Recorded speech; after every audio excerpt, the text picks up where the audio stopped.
This lecture is brought to you by CNCB Academy of Science and Technology. Visit us at cncbacademy.com. Hello, I am James from the Department of Physics. Today we are going to discuss the James Webb Space Telescope. The title of the seminar is The Liftoff of the James Webb Space Telescope on 12/24/2021. This is an old seminar, we're told. You can make out from the date. This is a seminar I gave on December 23rd, 2021 here. And the James Webb Space Telescope was not launched on 24th of December, it was launched on 25th of December. So this is an overview of the James Webb Space Telescope. We won't discuss in great details, but we will learn something about the James Webb Space Telescope as we go along.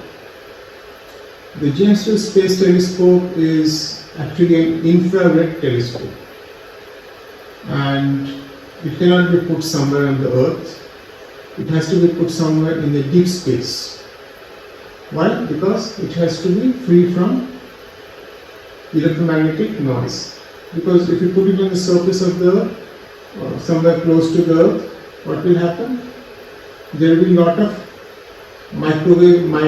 infrared noise, because on the surface of the Earth there are plenty of sources which produce infrared radiation.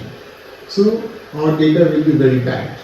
That's why the James Webb Space Telescope is somewhere in the deep space.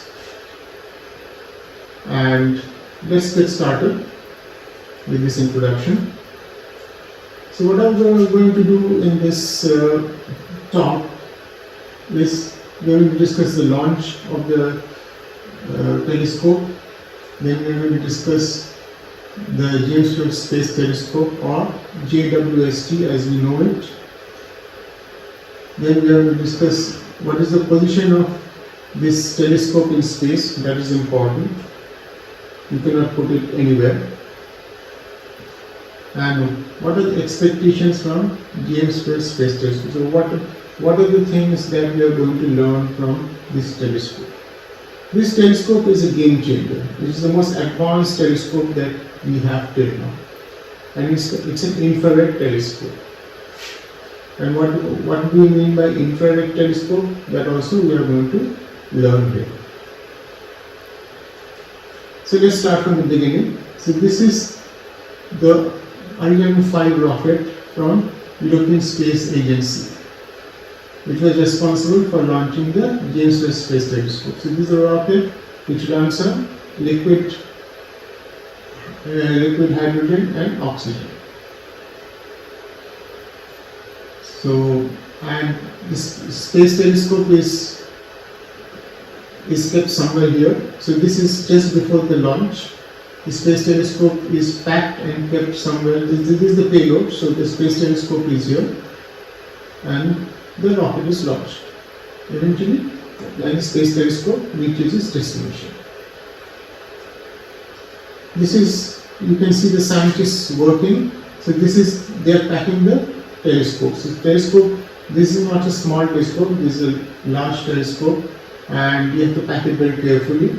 So you can see the scientists at work, they are packing this telescope. So this will become the payload of the rocket. So, what's the launch date? The launch date here I've written 24th of December 2021, but actually it was postponed by a day, so it happened on 25th of December 2021. Not exactly 7:20 ET, it is like USA time, so we don't have to worry about that. So 25th of December, so it's almost 3 years since it has been launched. And what's the launch vehicle, or the rocket as we call it? Is the Ariane 5 rocket. This rocket is a very powerful rocket, and it belongs to the European Space Agency. And who are the collaborators in this project?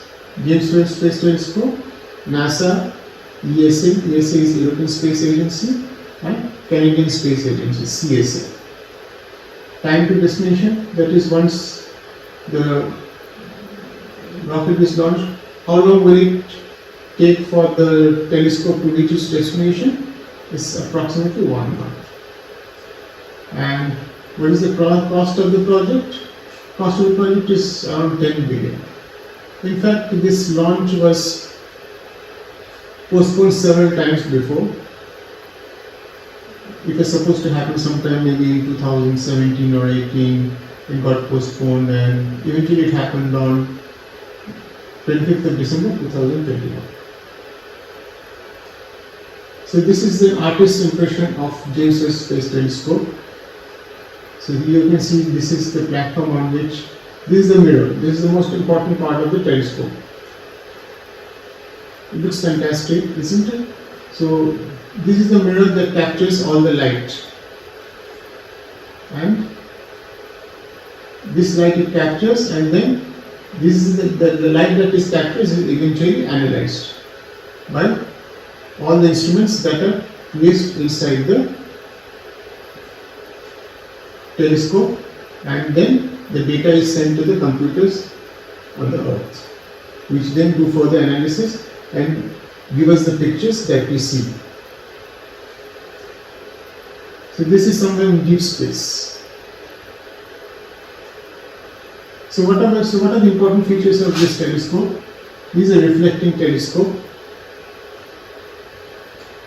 We learned what's a reflecting telescope. It is the largest mirror among space telescopes. Mirror is very important. The larger the mirror, the better. Because the larger the mirror, the more light it can collect, so better will be the image. So that is very important for a telescope, mirror. So you should be able to collect a lot of. If it is a small mirror, then your image will be bad. So what the telescope is supposed to do? It is supposed to look at the infrared part of the spectrum. That is, what is infrared part? That is, whose wavelength varies from 600 to 28,000 nanometers. This is the light or electromagnetic radiation. So this is the wavelength of the electromagnetic radiation that this telescope is interested in. And why is it so? That also we will learn. Why infrared? So infrared is approximately from say 600 to 28,000 nanometers. This is the wavelength range.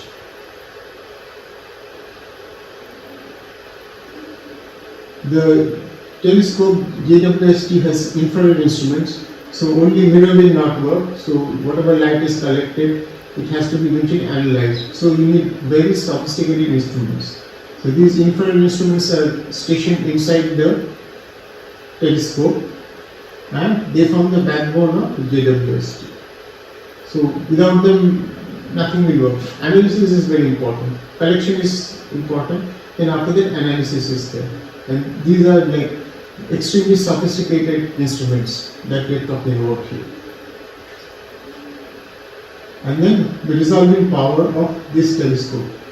It is around 0.07 arc second at 2000 nanometers. So what does it mean? Resolving power? It means that if you like, so suppose there are 2 points in space, and the 2 points in space say subtend an angle of 0.07 arc second. So it's an angle. Then the telescope will be able to differentiate these 2 points. But if the angle is less than 0.07 seconds, the angle, so there are 2 objects in deep space and they subtend an angle of 0.0 less an angle say 0.01 arc second at the telescope. Then what happens is that the telescope won't be able to differentiate between the 2 objects. So the lesser this number is, the better. That means the resolving power is better. And if the number is very high, that means your telescope is not that good. So this arc second is a unit of degree, a unit of angle. So this is arc second is almost 1 over 3600 of a degree. That small it is. And 0.07 of that 1 by 3600 of degree. So you can imagine the resolving power of this telescope. How well it can differentiate objects in deep space. So this is a reflecting telescope. So this is a simple picture. So light is coming from some source. Okay, so this is the mirror. So these are primary mirrors, parabolic mirrors, which collect the light. And they collect the light and then they reflect it onto a secondary mirror. The secondary mirror, what it does? It reflects the light, and then this light falls on an eyepiece, and then through this eyepiece we observe the image. So that is how a reflecting telescope works. So this is the primary mirror. It collects the light, then sends the light to a secondary mirror, which then sends it towards a lens, which focuses the light,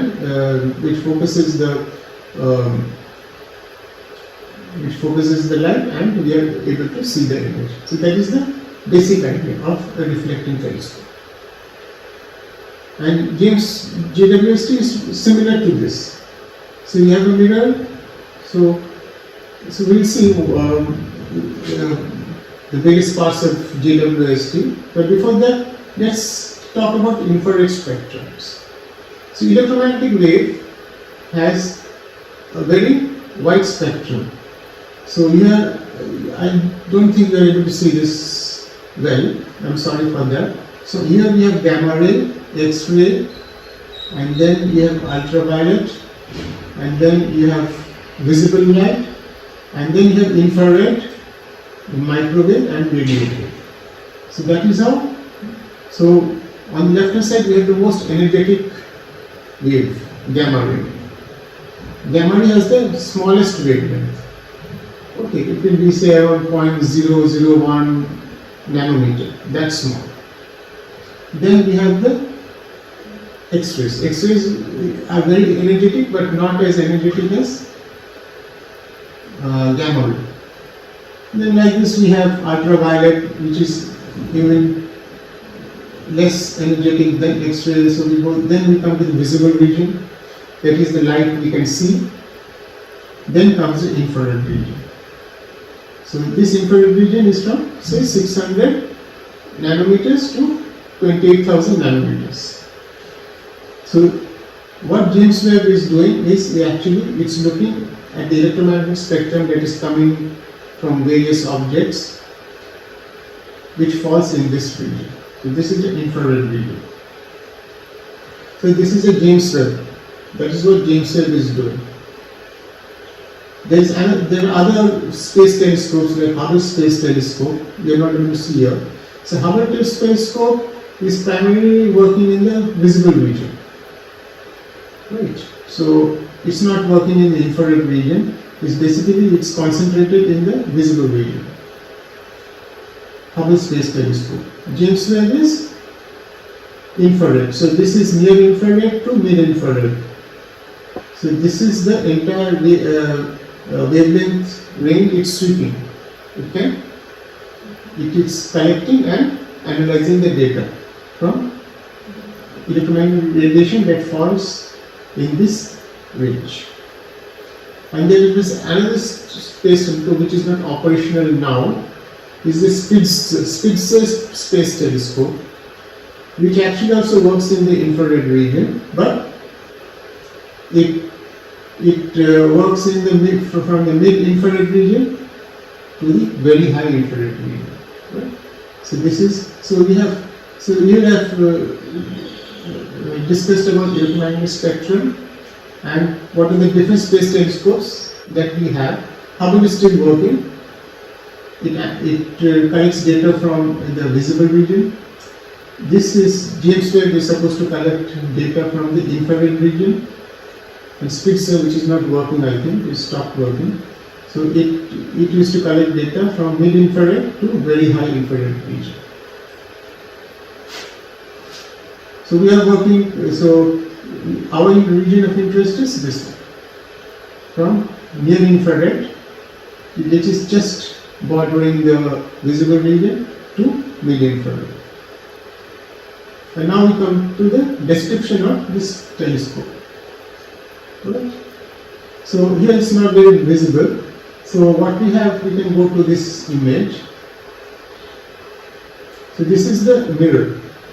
So this is the mirror of the telescope. So light is falling on the mirror. So this is all gold plated. Light is falling on this, and this is the secondary mirror. So light is falling and then it's been reflected onto this mirror. Right? And when it's reflected onto this mirror, and whatever the data that is being transmitted to this mirror is then sent to the instruments to analyze. So this is the primary mirror, this is the secondary mirror, and this is sitting on top of a platform. And now what is the important thing is that your this telescope is actually, it has a cold side and a hot side. So this is the cold side, and this is, and the below is the hot side. So what do I mean by cold side and hot side? Cold side is like away from the sun, and hot side is facing the sun, and the cold side is protected from the hot side by a shield. Right? So the shield is very important, because the cold side, we want the side to be cold. Why? Because heat is nothing but electromagnetic radiation, right? So if heat reaches this part, then all the data that is collected here will be spoiled. We don't want spurious data, we want pure data. So heat is infrared, heat belongs to infrared radiation. So what happens is, this data will get spoiled. So there will be useless data that will be collected. So we don't want this part to be hot. So this part remains cold and this part remains hot. That is the idea. Right? And the instruments are here, and so the hot side, so this is the cold side. How cold is the cold side? Here the temperature will be around, say, 40 degree Kelvin, that low, 40 degree Kelvin, or you can say it's almost 220 or 230 degrees centigrade, minus 220 or 230 degrees centigrade, or 140 or 40 degree Kelvin. You know, we cannot go below 0 degree Kelvin. So here the temperature is almost 40 degree Kelvin, and on the hot side the temperature will be almost close to the boiling point of water. Right, almost close to the boiling point of water. So that's why this shield is required. So here you can see, so now we can go to this. So this is the mirror, so this is the cold side, this is the hot side. The hot side contains many instruments. One is a solar panel. The solar panel has to be facing the sun, so it's getting energy from the sun, and that energy is driving the spectrometer, is driving the telescope, and all means this thing requires power, so it comes from the solar panel. And there are other things also. There will be like it's not very visible here, I'm sorry for that. Yes, star trackers. So if you want to focus the telescope onto some particular star, there are instruments here which do the job. And this is the cold side, which contains the mirror. Mirror, first primary mirror, secondary mirror, that's how it is. And you see that this is the shield which protects the colder side from the hotter side. So this is, you can see this is the assembling the mirror. So this is the very important part of the spectrometer, and you can see the mirror is not one big monolithic piece. It consists of several hexagonal pieces which are joined together. And what is important here is each piece can move separately. So if there is any focusing problem, you can move each piece accordingly. So using hexagonal gold plated mirrors, this big mirror has been constructed, and each constituent hexagonal piece can be moved separately, aligned separately, so that the collection of infrared light is maximum. So this is like very intricate. This is intricate. And now we go to the, so here again there is comparison of mirrors. So this is, I think we are not able to see it, I'm sorry. This is a Spitzer telescope. Spitzer telescope has a mirror of size 0.85 meters. And Hubble telescope has a mirror of 2.4 meters. And this is the James Webb Space Telescope, which has a mirror of size almost close to 6 meters. So Spitzer is 0.85, Hubble is 2.4, and James Webb is almost 6. So you can easily see, because of its large mirror size, the performance of James Webb has to be far superior, because mirror is a very important part of telescope. The greater the size of the mirror, the clearer the picture will be.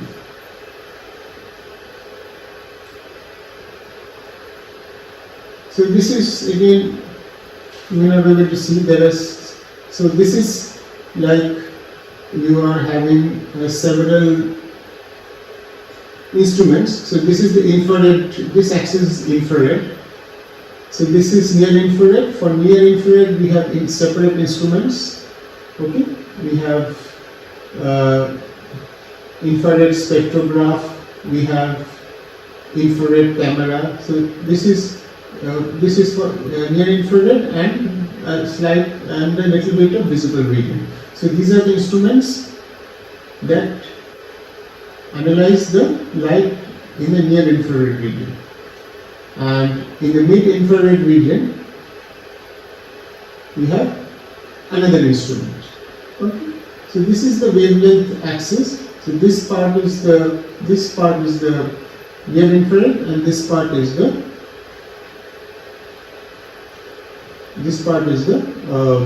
your what do you call it? The mid infrared. This is near infrared. This is mid infrared. So here, these are the different instruments that we are having. These are like top instruments. These instruments are the backbone of DWD. They analyze the data there itself and send the information.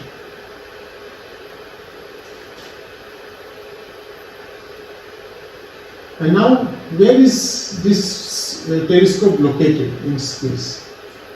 Okay, so you cannot put the telescope anywhere. Okay, so these telescopes are placed at points which are called Lagrange's points. Okay, these telescopes are placed at points which are called Lagrange's points. So let's go there. So just ignore what is written there. So this is Sun, this is Earth, and we want our telescope to place somewhere, but we cannot place it anywhere, because then what do we want? So as the Earth rotates around the Sun, the telescope should also be moving with it. Right? We don't want to leave the telescope behind somewhere that it's lost. So we want to get the data from the telescope, so it has to be with us. So as it rotates, the telescope should also rotate.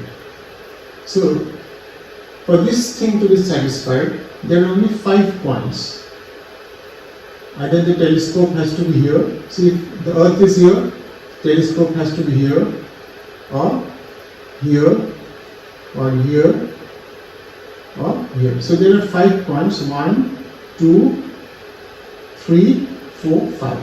These 5 points are there. So if you place the telescope, then it will move. So as the Earth is moving, the telescope will also move accordingly, keeping the distance fixed. But if you put it at any other place, then it will be lost. Okay. This condition will not be satisfied. That is, it won't be moving with the Earth. So these are called Lagrange's points. So the James Webb is somewhere here. It is at Lagrange's point 2, which is approximately 1 million kilometers from the Earth. We don't want to be here, we don't want it to be here, we want it to be here. This is the best place for it. So the James Webb Space Telescope is here. So what are we looking at? What are the expectations from the telescope? We are looking at a time which is 100 million years after Big Bang. Why? Because it is expected that after 100 million years, the galaxies and stars, they start forming. So luminous objects start forming. We start seeing the universe. Before 100 million years, the universe was a very dark place or opaque place where its light was only, so it was full of protons and neutrons, and light was basically scattering around. Light was not able to move freely.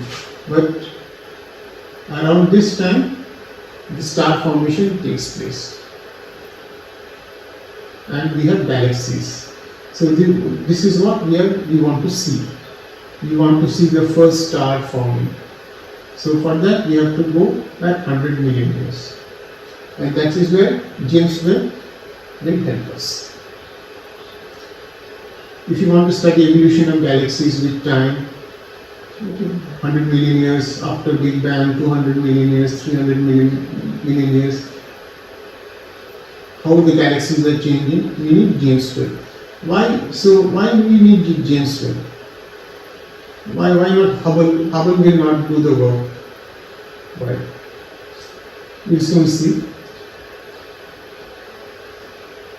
So we are looking for newly formed stars and protoplanetary systems. Protoplanetary systems are protoplanetary disks. So these are like very dense disks surrounding these stars. So and planets are born in these protoplanetary systems. And we are looking for extra solar planets, that is planets which are outside the solar system, and we are also trying to find building blocks of life. So how does JWST help us in these things? For that we have to know what is called cosmological redshift. We know that the universe is actually expanding. Universe is not static. So 100 million years after Big Bang, suppose a gamma ray was emitted. So that gamma ray, at that time it was gamma ray, but now that gamma ray is not gamma ray anymore. It has become infrared because of expansion of universe. As universe is expanding, the wavelength of light is also expanding. So here you can see this is small wavelength. So as time goes by, the wavelength of light is increasing, and it has increased so much that so it has redshifted. That means the wavelength has become larger. The same light as now it's not gamma ray anymore. It is now microwave. Sorry, it's infrared radiation. So this infrared radiation is what JWST is studying from a time long back. That is maybe 100-200 million years after Big Bang. Whatever radiation was emitted is is studying that radiation. But that radiation is now, it's not gamma anymore, gamma ray, it is now infrared. So that's why it works in the infrared region, because its primary intention, JWST, is to study early universe. And because of expansion of universe, universe is expanding due to Hubble. Hubble told us the universe is expanding. We have change of wavelength. From very small wavelength, we are having large wavelengths because of expansion of this. So redshifted light from distant galaxies. This is what it will be studying. This is Earth. This is your JWST, and this is all. So this is the radiation. You can see it's getting redshifted. Another important part is another important role of JWST is to study chemical analysis. So here this is what is called absorption spectrum. So this is the brightness axis and this is the wavelength axis. So here the wavelength is, here is the infrared.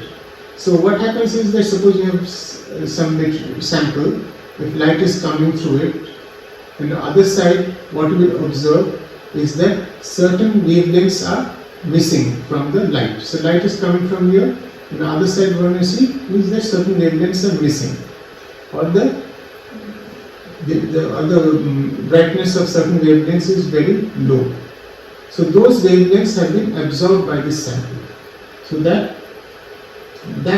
is very characteristic of the sample. The wavelength that is absorbed by the sample tells you about the sample. So this is water. Okay, this is water. So if there is so this is brightness. So if there is a dip at say 3 microns, 3 micron is around 3000 nanometer. So if there is a dip in the intensity at 3000 nanometer, that means this light has come through water.